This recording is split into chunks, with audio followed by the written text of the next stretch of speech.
जय हिंद प्यारे बच्चों, मैं डॉक्टर रूमा पांडे स्वागत करती हूँ आपका इंस्टा संस्कृत में। इंस्टा संस्कृत जहाँ आपको मिलता है कक्षा 4 से लेकर 12 तक के व्याकरण बिंदुओं और पाठ्य पुस्तकों की सरल व्याख्या। आज संस्कृत कक्षा के अंतर्गत हम करने वाले हैं रुचिरा कक्षा 8 पाठ 4 सदैव पुरतो निधेहि चरणम। जो पाठ है हम जिसको पढ़ चुके हैं और आज हम करने वाले हैं इसके अभ्यास कार्य।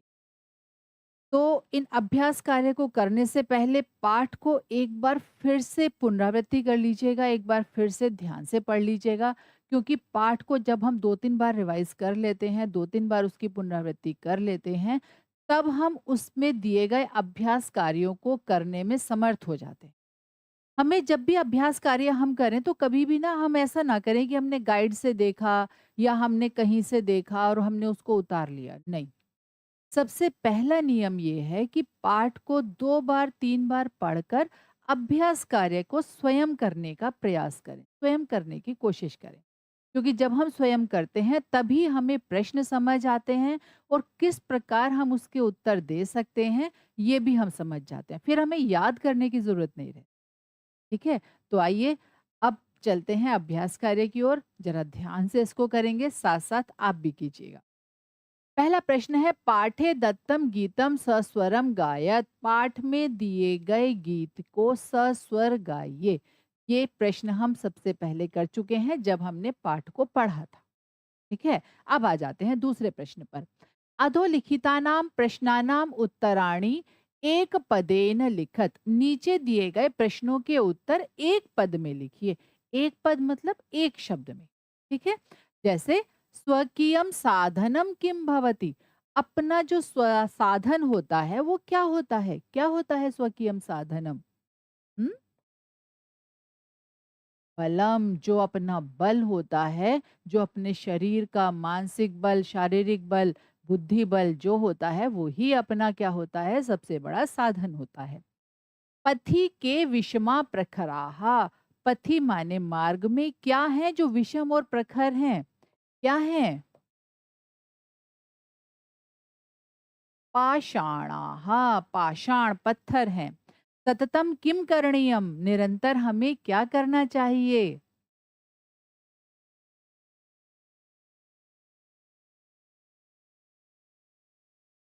ध्येय स्मरणम।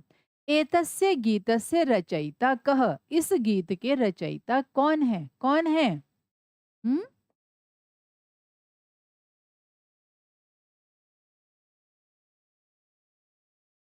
श्रीधर भास्कर वर्णेकरः। ठीक है। सह कीदृशः कवि मन्यते। वो कैसे कवि माने जाते हैं? कैसे कवि माने जाते हैं? राष्ट्रवादी। वो हमेशा राष्ट्रवादी कवि माने जाते हैं। ठीक है, अब चलते हैं अगले प्रश्न की तरफ।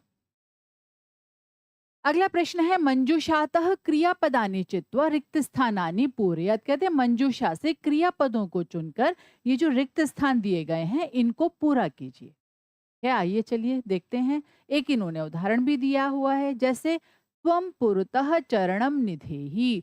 तुम आगे पैर रखो, हमेशा आगे कदम बढ़ाओ। अब क्या है? त्वम विद्यालयम। तुम विद्यालय को क्या करो? हम्म, त्वम विद्यालयम चल। तुम विद्यालय को चलो। राष्ट्रे अनुरक्तिम। राष्ट्र में अनुरक्ति क्या करो? विधेही। हमेशा अपने राष्ट्र के प्रति स्नेह रखो, उसमें अपना अपना भाव रखो, उसके प्रति भक्ति रखो। मह्यम जलम देही। मुझको जल दो। मूढ़, अरे मूर्ख। जही ही। धनागम तृष्णाम। अब क्या है यहाँ पर? गोविंदम। तो क्या आना चाहिए? भज गोविंदम। सततम ध्येय स्मरणम गुरु। निरंतर ध्येय का स्मरण करते रहना चाहिए, हमेशा अपने ध्येय को याद करते रहो। ठीक है, चलिए अब चलते हैं आगे। अगला प्रश्न है उचित कथनानाम समक्षम आम और अनुचित कथनानाम समक्षम न इति लिखत, कहते हैं उचित कथन के सामने आम अर्थात हाँ, और अनुचित कथन के सामने न अर्थात नहीं लिखिए। जो यहाँ पर सही लगे, जो सही है उसके सामने हमें क्या लिखना है, आम, और जो सही नहीं है उसके सामने हम लिखेंगे न। जैसे पुरतः चरणम निधेहि, आगे पैर रखिए, आगे अपने चरणों को रखिए, बढ़ाते जाइए। तो क्या हुआ, आम। निज निकेतनम गिरी शिखरे अस्ति, जो हमारा घर है वो पर्वत की चोटी पर है, क्या होगा, आम। ठीक है, हमें यहाँ उत्तर पाठ के अनुसार देने हैं, अपने अनुसार नहीं। ठीक है, स्वकीयम बलम बाधकम भवति, अपना बल बाधक होता है। नहीं। पथि हिंस्रः पशवः न संति, रास्ते में हिंसक पशु नहीं है। नहीं भाई, हैं, बिल्कुल हैं। गमनम सुकरम अस्ति, क्या जाना आसान है, ही दुष्कर है, बहुत मुश्किल है, बहुत प्रयास करना पड़ता है। सदैव अग्रे एव चलनीयम, हमेशा आगे ही चलना चाहिए। हाँ, बिल्कुल सही, हमेशा हमें आगे चलने के विषय में ही सोचना चाहिए। ठीक है, अब कहते हैं वाक्य रचनाया अर्थ भेदम स्पष्टीकुरुत, वाक्य की रचना के द्वारा ये जो शब्द दिए गए हैं इनका अर्थ भेद बताइए। चलिए अब इसको समझते हैं, पहले इनके अर्थ को देख लेते हैं। परितः माने चारों ओर, पुरतः माने सामने, नगह, नगह कहते हैं पर्वत को, नागह, नागह नाग, है ना, जो शंकर जी के गले में होता है। आरोहणम, आरोहणम चढ़ना, और अवरोहणम उतरना। विषमाहा, विषमाहा माने विषम, जो एक जैसे ना हो, और समाहा माने समान, जो एक जैसे हो। अब इनका हम क्या करेंगे, वाक्य में प्रयोग। जैसे परितः, परितः माने चारों ओर, तो क्या बनेगा, ग्रामम परितः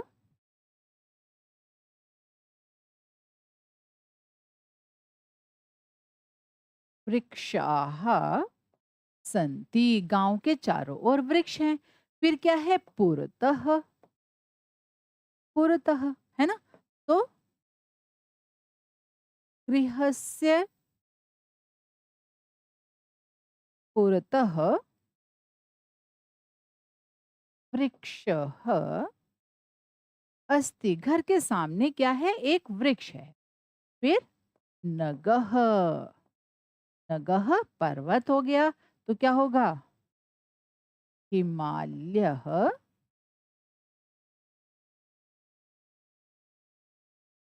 सर्वोच्च नगह, जो हिमालय है वो सर्वोच्च नग है, सबसे ऊंचा नग है, नग माने पर्वत। ठीक है, फिर क्या है, नागह,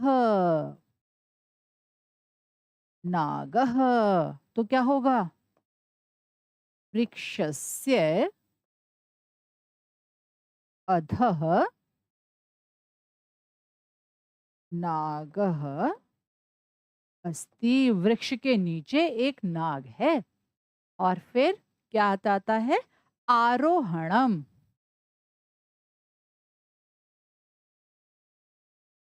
आरोहणम अर्थात चढ़ना, किसी भी चीज पर चढ़ना, है ना, तो क्या होगा, हम्म,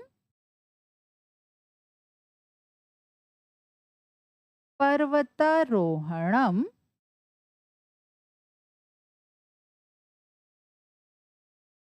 दुष्करम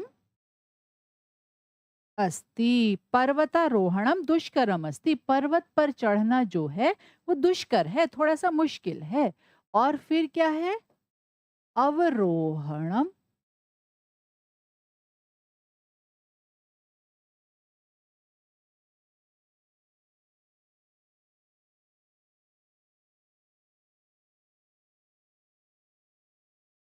अवरोहणम, अवरोहण माने उतरना, है ना, तो पर्वता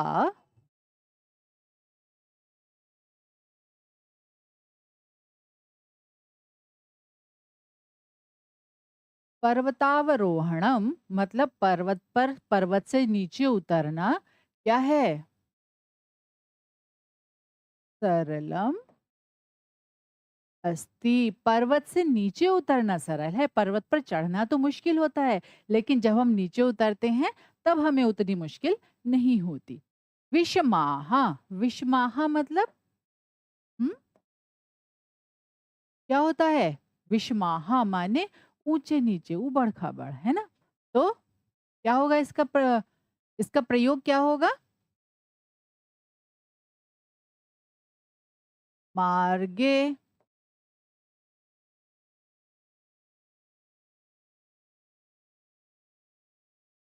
विषमाहा पाषाणाः संति। मार्ग में विषम पाषाण है, ऊबड़ खाबड़ ऊंचे नीचे जो पत्थर हैं वो कहाँ है? मार्ग में है ना? आगे क्या है? समाहा, समाहा, समाहा मतलब समान, है ना? तो इसका क्या प्रयोग होगा?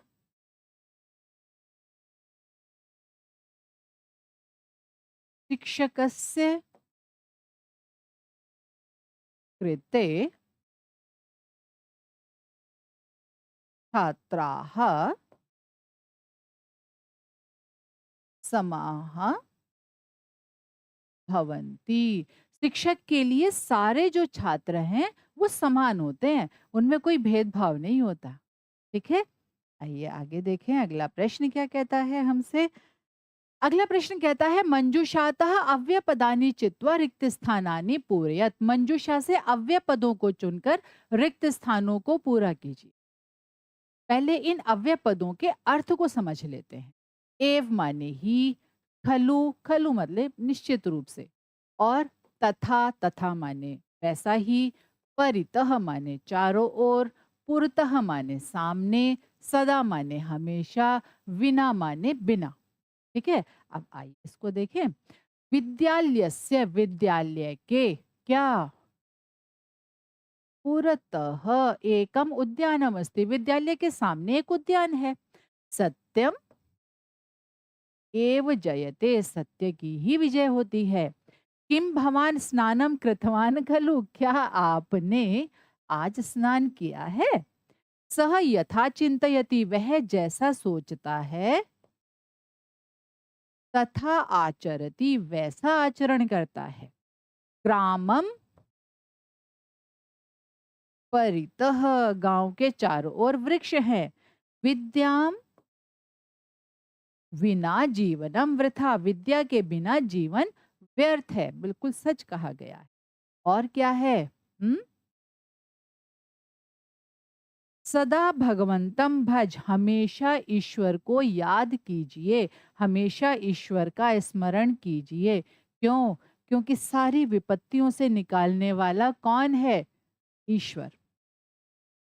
विलोम पदानी योजयत, विलोम पदों को मिलाइए। विलोम पद क्या होते हैं? जो एक दूसरे के विपरीत अर्थ वाले।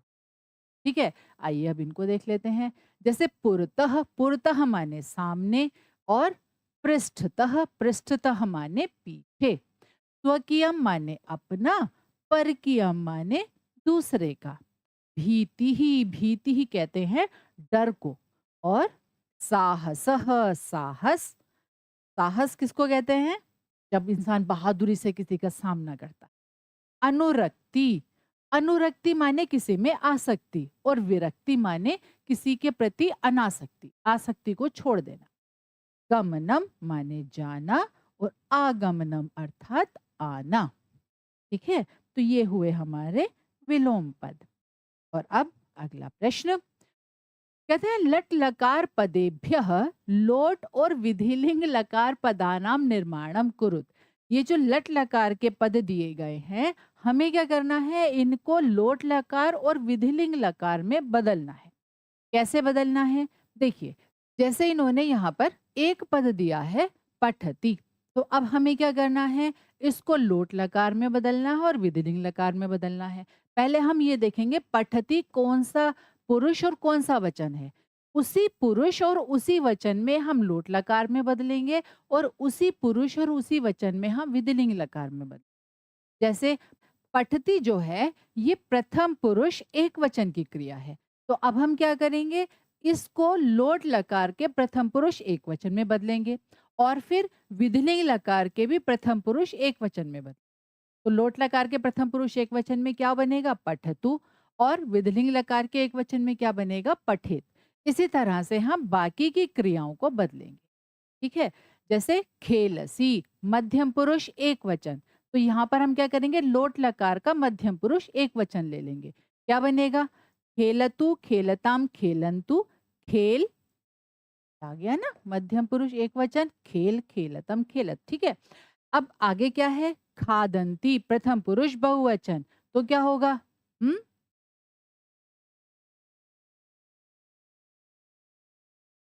खादंतु। इसी तरह से पिबामी, तो पिबामी उत्तम पुरुष एक वचन, यहाँ पर क्या बन जाएगा, पिबानी।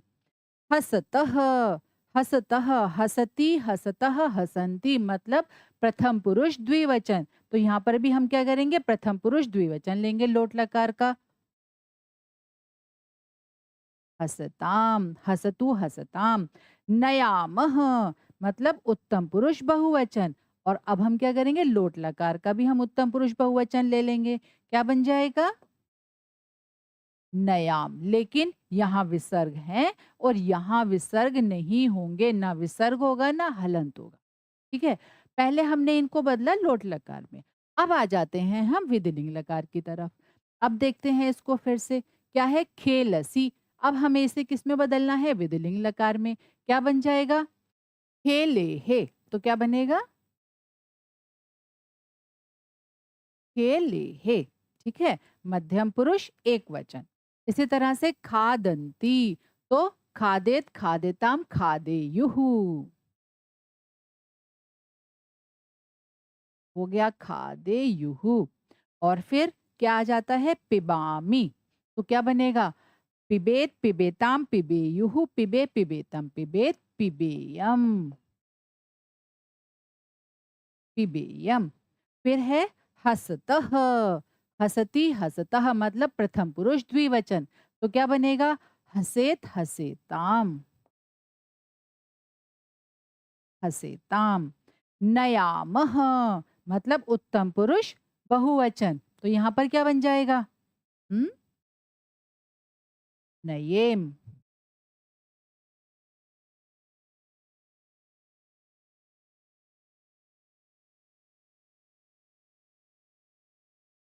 ठीक है। और अब चलते हैं आगे अगले प्रश्न की तरफ।